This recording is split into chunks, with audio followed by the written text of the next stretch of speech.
I started off with MySpace, and I met a lot of bands on MySpace. There's a lot of independent stuff. Some of them are good, some of them not so good. But the ones that are, I mean, it's back in the 80s when you were doing music stuff. I mean, I did the whole thing with touring in New England and Canada and all that. But at that time, you had to record a demo tape, and you had to fish it out to somebody. You don't know if they listened to it or not, if they chucked it in the garbage, whatever.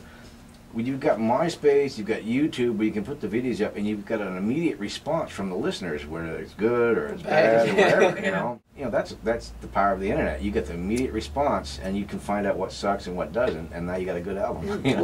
Well, to touch on that and to take it further, it's a good thing that you just mentioned, and I was talking about it with Kenny. One of my songs, I've got an acoustic version of. It's a demo. Acoustic version. It's called "Say Goodbye," and it's just me on the piano and a guy from Stuart on guitar. And we just did this acoustic version, and that's getting more hits and more. I'm getting more of a response with that than I am with the EP. That's nothing to take away from the EP. It's just the fact that it touched people, and it's the rawness of the fact that it's just acoustic guitar with piano and the voice. Yeah. It doesn't have to be big and over the top and flashy. Just no bells and whistles. It is what it is, and yet. Living room or something. Yeah, I mean, it was done in the studio, but you know, it was done by a student. It was just at a college, like a audio engineering sort of school, and you know, students are always looking for bands. And I said, yeah, well, you know, I'd help you out. It's kind of like you help me. I get a song recorded. You know, it wasn't the greatest production, but it was. I was happy with the outcome in terms of the way it was played and sung, and I just put it out there, and everyone seems to love that song above some of the others that are polished and produced up. And exactly, that's the thing with like I said. It's really cool to see someone who can actually play. I think people are getting really sick of the overdone stuff. I mean, they've heard. Because they don't know what's real. Kimmy's clapping. Yeah. That's the thing. You don't know what's real anymore because in the studio you can do so much, and I've seen it happen. And then when you do hear them live, and that's why I love nothing better than grabbing a piano or a guitar and doing those songs. Well, that's the thing with the lip sync thing. Again, you don't know if they're doing it for real or if they're really talented, because you can sound like anything you want in the studio, but when you can just put the mic in front of you and just play, then it's, they can see the talent. It's called Melodyne. Yeah. The second track on the disc that you gave me, tell me about that.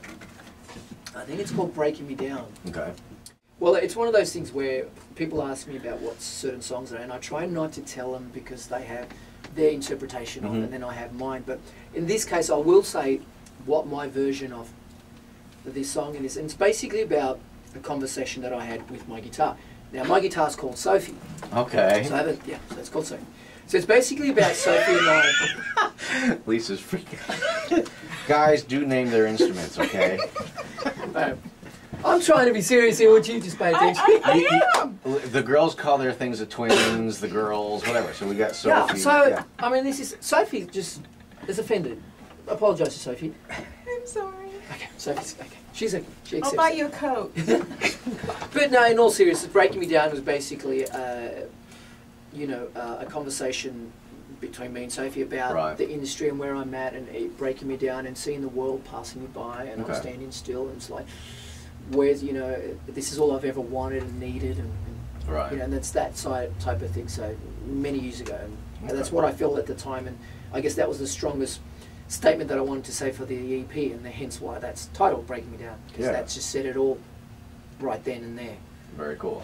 All right, we're going to crank it up. This is DJ Ravenwolf. You're listening to Bobby Kidd right here on the Best of Hair Radio. For those of you watching on Ustream and stuff like that, you can check out Bobby Kidd and some of his tunes on YouTube. And MySpace. MySpace as well. Go ahead and pimp those out so people can check you out. Yeah, we got myspace.com/Bobby Kidd, and that's BOBBYKIDD. And then you got facebook.com/Bobby Kidd, YouTube, same as well, and you can follow me on Twitter as well, so .com/Bobby Kidd. Very cool.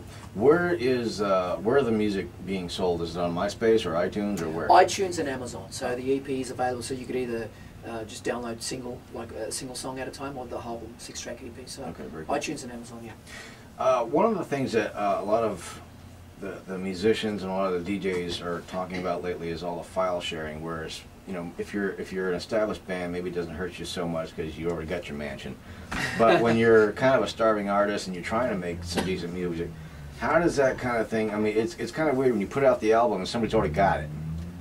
Does that kind of thing bother you guys when you're creating music, or is it? Do you consider it art and it should be shared anyways, or what? Well, I mean, I can kind of see what the big guys are saying. I mean, but like you mentioned, with the big bands, they're already established, so they've got their means, and it's out there. Mm-hmm. With us, I can see how it's unfair, but at the same time, you know, on the flip side of it, you've got technology, which is a good thing. So if it wasn't for your iTunes and your Facebook and your YouTube and your MySpace, who's going to hear me? I wouldn't be here right now talking to you guys with Lisa and Kimmy. You know, so I can't really complain too much because it is a win-win. I get where the big bands, you know, like in Metallica, where he started, you know, started this big campaign. I understand that. But we started off, so to me, I just want to get my music out there, and the likes of Facebook and MySpace and YouTube and Twitter is a tool. Right. And then having iTunes is good because I've got my EP out there, so, you know, I've got fans worldwide. Yeah. You know, I mean, I don't have gazillions of them, but They're that's out what there. I'm here. They're out there. And it's because of those, you know, social networks. Yeah. So I can't complain about the fact that people are downloading them for free or they're getting them off the YouTube, which you can. Hey, if that means I've got, you know, 10 new fans that are going to come to my show, buy merchandise and stuff like that, there's other ways of making money if your intention is just to make money. You know, I love doing what I do because I'm passionate about it. Right. So we'll find ways of, you know, because you've got to survive and you've got to eat and then they pay rent and whatnot. But I don't have a problem with where technology's going. Right. I mean, it is what it is. It's one of the things where, you know, first of all, music, I mean, to me, I write a lot of stuff, man, and music is an art form. I want people to listen to it. That's the only reason I write it. When you create stuff, you want people to hear it. You want to share, exactly. So whether they download it for free or they get it somewhere, the chances are if they like it, they're going to want to find the album. Where is this guy? We want to hear more. And not only that, they're going to show it to their friends, families, and so on. Yeah. And then before you know it, it circulates to a bigger market. That's what you want. Yeah. Because when you do hit town, they want to come see this guy, you know. Exactly. And that's where, that's when they come to your shows, and then there's merch, and you can buy you can sell the CD and then sign autograph or whatever it is. Sure, sure. But more importantly, you want it out there because there's no point in it. You know, I write a song and it's there on paper and it's on a cassette player. It's like, well, who's going to hear it? Yeah, exactly. So you want to record it, you want to put it out there, and however it gets out there, it gets out there. So you do video. You want to do a lot of video blogs on YouTube. You can easily get that song and dump it and copy it and share it with everyone. That's fine. I'm fine with that. Yeah. Because you like it. That's why you download it, and you're obviously showing it with your friends, and they're going to like it, hopefully, and they show it their friends and families and so on, and before you know it, it's a global thing. When you guys are sitting there writing and stuff like, who does most of the writing? Is it you, or is it collaborative, or what? Well, in the early days, I did everything on my own. I wrote it also, like did the music and the lyrics. Lately, I've been doing a lot of co-writing stuff. I do have a main writer that I write with, Jasper from Sydney. Right. And you know, I mean, on any given day, we generally do Fridays or Saturdays. We get together, and he may have an idea, I may have an idea. He doesn't play any musical instruments, so basically he sits there with pen and paper while I play my guitar or the piano. And I may come up with a riff and a melody idea or a subject idea or vice versa. So we just collectively together, we just kind of brainstorm it, and we're like bouncing balls to each other. So where I would do something at home and I'd get stuck and I'd throw it at him. I'd go, what do you think? I'm not sure where to go, and vice versa. Yeah. So, you know, we both kind of, there are days where he does more, I do more. Yeah. You know, So you never know. It's always a process, you know. Of course it is, yeah. And it's not just something that happens in 10, 15 minutes. Yeah. You know, it's something that happens over a day, 2, 3, a week, a month. You know, it's an idea that I had an idea yesterday. I recorded on the piano. Yeah. It's there on the computer. I may not look at that until, 3, 4 months down the track. Yeah, yeah. So when people say, oh, you wrote this song in that one day, but the idea was planted yesterday, literally. Yeah, right. And now in my head, it's kind of in the back of my head, it's playing. Right. So it's forming and it's processing.